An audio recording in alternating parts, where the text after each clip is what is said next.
এটা হলো আমার বাবা ক্যান্সার রোগ হয়েছে, ফুসফুসতে ক্যান্সার। তো আমার বাবার জন্য সবাই দোয়া করবেন। আমার বাবার এটা চার কেন গেল, আর দুইটা কেমো পাবে। তো সবাই আমার বাবার জন্য দোয়া করবেন।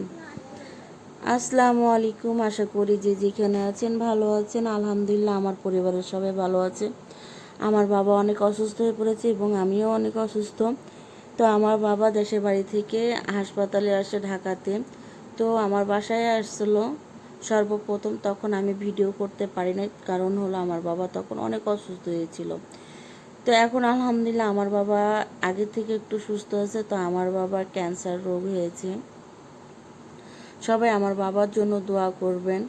আমার বাবার এটা 4 ডোজ যাচ্ছে কেন, আর 2টা পাবে।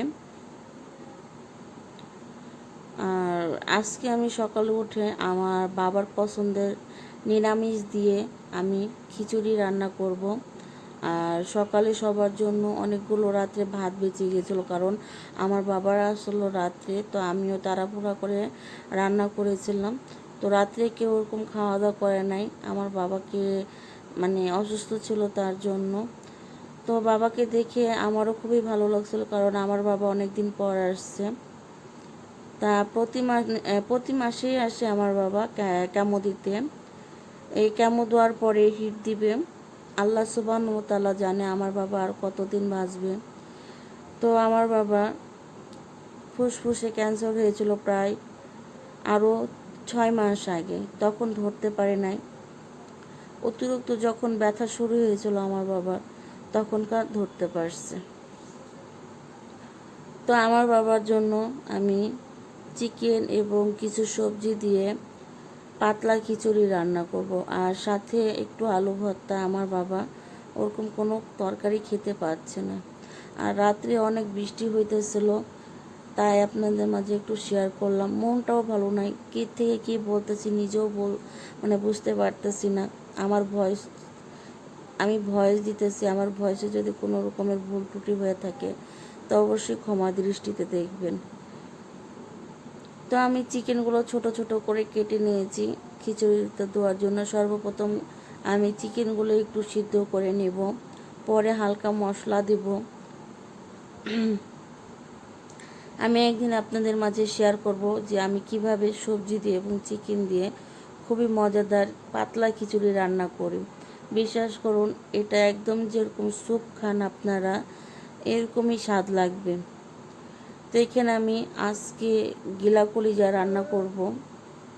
তার জন্য প্রথমে আমি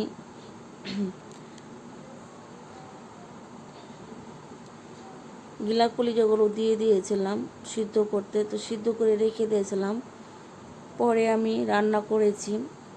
তো সম্পূর্ণ ভিডিও আর করি নাই রান্নার ভিতরে, কারণ হাতেও সময় ছিল না, কারণ আমার বাবারা সকালেই চলে যাবে তার জন্য।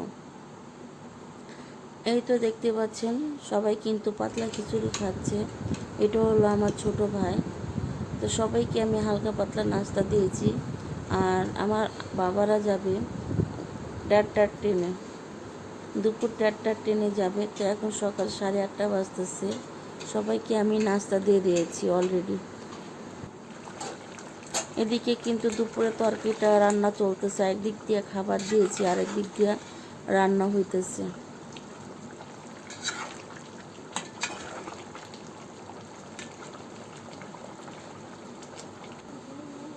কিন্তু আমার বাবা কিন্তু অনেক মোটা ছিল, অনেক স্বাস্থ্যবান। এই কেমো 4টা দেওয়াতে আমার বাবা সম্পূর্ণ চুল এবং দাড়ি পড়ে গিয়েছে। তো আল্লাহ সুবহানাহু ওয়া তাআলা আমার বাবাকে যে সুস্থ রেখেছে, এটা হাজারো শুকরিয়া। আমার মেয়ে আমার বাবার সাথে দুষ্টামি করতেছিল, আর আমার মা খাবার খাচ্ছিল। তা আমার মনে অনেক শরম পাইছে, তার জন্য চলে গেছে ক্যামেরা থেকে, কারণ কখনো ক্যামেরার সামনে ছবিও তুলে নেয় আজ পর্যন্ত। দেখেন ওর মামা খাওয়া দাওয়া করার পরে বাইরে গেছিলো। তো মারিয়ামের জন্য একটু চিপস আর কি ওই যে ছোলা বুটের মটরশুঁটি যেটাকে বলে ভাজা আনছি, 2টা ললিপপ আর একটা জুস আনছে। ওর মামা তো আর ইনকাম করে না, ওর মামা বেকার, বাড়িতেই থাকে সব সময়। ও যে এতটুকু আনছে এটাই অনেক কিছু। তো এখন 11:30 বাজে। এদিকে আমার বাবা বাড়ায় গেছে এবং আমার মাও বাইরে হয়ে গেছে। সিএনজি চলে আসছে, আমার ভাই সিএনজি আনতে গিয়েছিল। তো এখন দেশের বাড়িতে চলে যাবে, আবার সামনের মাসের দিকে আসবে, শেষের দিকে। তো সবাই আমার বাবা মা আমার ভাই বোনদের জন্য দোয়া করবেন। আল্লাহ সুবহানাহু ওয়া তাআলা যেন আমার বাবাকে সুস্থ রাখে। বাবা মা চলে যাওয়ার মুহূর্তটা কিন্তু অনেক কষ্টদায়ক। আমার বাবা মা চলে যাচ্ছে, তো আমার অনেক খারাপ লাগতেছিল। তখন আমি আর কোনো কথা বলতে পারি না। আমার ভাই বলতেছিলাম যে ভাই আব্বাকে মাকে সাবধানে নিয়ে যাস বাড়িতে। তো আমার ভাই আর ভাগ্নিকে টাকা দেওয়ার জন্য অনেক জোরাজোরি করতেছে। তা আমি না করতেছি যে না, তুই কিছুক্ষণ আগে মজা নিয়ে আসছস, এখন আর দিতে হবে না। তাও জোর করে দিয়ে গেছে। আর যাওয়ার মুহূর্তটা আমার অনেক খুবই খারাপ লাগছিলো। আর মারিয়াম তো কান্না অবস্থায় চলে আসছিলো। ও তো যাওয়ার লেগে অনেক কী করতেছিল, কিন্তু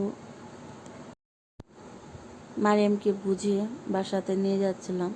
তো ও বারবার দেখতেছিল ওর নানির গাড়ি কত দূর গেল। তো মারিয়ামকে বললাম যে আমরা তো একটু পরে হাসপাতালে যাবো, রিপোর্ট নিয়ে ডাক্তারের কাছে। তো ডাক্তারের কাছে গিয়েছিলাম, তো সিরিয়ালে বসে আছিলাম। তো ডাক্তার দেখানো শেষ, আপনার ভাইয়ের ফাইলগুলো গুছিয়ে ছবি তুলে রাখতেছিল। তা আলহামদুলিল্লাহ আমার রিপোর্টে একটা ভালো আসছে আর একটা খারাপ আসছে। যেমন আমার কিডনি ভালো আছে, কিন্তু হার্টের সমস্যাটা আছে। আর আগে যেগুলো বলছিলাম ওগুলো ডাক্তার নিয়মিত ওষুধ দিয়েছে, ওষুধ খেতে বলেছে। তো আলহামদুলিল্লাহ আপনারা দোয়া করেন, আমি নিয়মিত এখন ওষুধ খাচ্ছি। আপনাদের ভাইয়া যেদিনকে ডাক্তার লিখে দিয়েছিল ওষুধের কাগজটায়, ওই কাগজটা দেখে ওষুধ নিয়ে আসছে। তো আমরা ক্যান্টিনে গিয়েছিলাম, হালকা পাতলা একটু নাস্তা খেয়ে তারপরে বাসায় চলে আসছিলাম, কারণ মেয়েদের মাদ্রাসা না। তো আমার ছোটো মেয়েটা জিদ করতেছিল আইসক্রিম খাবে, তো কিছুক্ষণ আগে জুস খেয়েছে, তার জন্য ওটা আইসক্রিম দিই নেই। তো বাসায় এসে সবাইকে দুপুরে খাবার দিয়েছিলাম। সবাই খাওয়া দাওয়া করে আবার মাদ্রাসার টাইম হয়ে গেছে, 2টা বাজতে 10 মিনিট কম। তখন মেয়েদেরকে নিয়ে মাদ্রাসায় রওনা দিয়েছিল ওর বাবা, কারণ আমি এত খাসতে গেছি, কারণ রাত্রিবেলায় বসছি, এখন দিন বাজে 2টা। কত তো আমি বাসায় ছিলাম, মেয়েদেরকে নিয়ে ওর বাবা গিয়েছিল। যাও খাওয়া দাওয়া হয়েছে, এখন মাদ্রাসায় যাইবা। নানি আসলো, নানি গেছে যাইব উল্টা। না, তার জন্য মারিয়াম রাগারাগি করতেছে কেন যাব না। হিজাব সোজা করে তুমি তোমার বাবার সাথে যাও। আলহামদুলিল্লাহ আমার ছোট মেয়ে নিজে নিজে সবকিছু কাজ করে। আম্মুর লেগে দোয়া করবা, সবার লেগে দোয়া করবা, ঠিক আছে? চুলটাও আশ্রয়িত হয় না আমার, শুধু চুলটা বেঁধে দিয়ে আমি খোপা করে দিই, নাহলে ওর চুল ওই যত্ন করে, আমার চেয়ে বেশি ওই যত্ন করে ওর চুল। তো ওরা চলে যাচ্ছে, তখন আমাকে মারিয়াম আমার ছোট মেয়ে এসে বলতেছে আম্মু ওয়ালাইকুম আসসালাম, আম্মু সালাম, এই সাবধানে নিয়ে যাবা ওকে। তো আমি বললাম মা আইতেছে একটু পরে, ঠিক আছে? তো আপনাদের ভাইয়া মাদ্রাসা ওদেরকে দিয়ে আসার সময় আরও কিছু ওষুধ বাকি ছিল, সেগুলো নিয়ে আসলো, এনে আমাকে দিল। দুপুরে যেগুলো খাওয়ার ওষুধ ঠিক সেগুলো। এটা হলো আমার ডিব্বা, আমার এই ডিব্বাতে সবগুলো ওষুধ আছে। এগুলো হলো নতুন ওষুধ সব, একটাও পুরানো ওষুধ বলতে আমার হার্টের ওষুধটা আর ডায়াবেটিসের ওষুধটা আমার পুরাতন না হলে সবগুলোই নতুন। আর আমার শাশুড়ি আম্মার আর হলো আমার বড় মেয়ে ওষুধ, 3 জনা 3 ডিব্বাই ওষুধের উপরে না কখন কখন কখন খাবো সেটা লিখে দিয়েছে, সকালে নাকি রাতে, এইভাবে। খাবার আগে থাকলে খাবার আগে লেখে, খাবারের পরে থাকলে পরে লেখে। মাদ্রাসা ছুটি হয়ে গেছে, বাসায় যাচ্ছি। সবার যদি ভিডিওটা ভালো লাগে থাকে অবশ্যই লাইক কমেন্ট সাবস্ক্রাইব করবেন। আসসালামু আলাইকুম।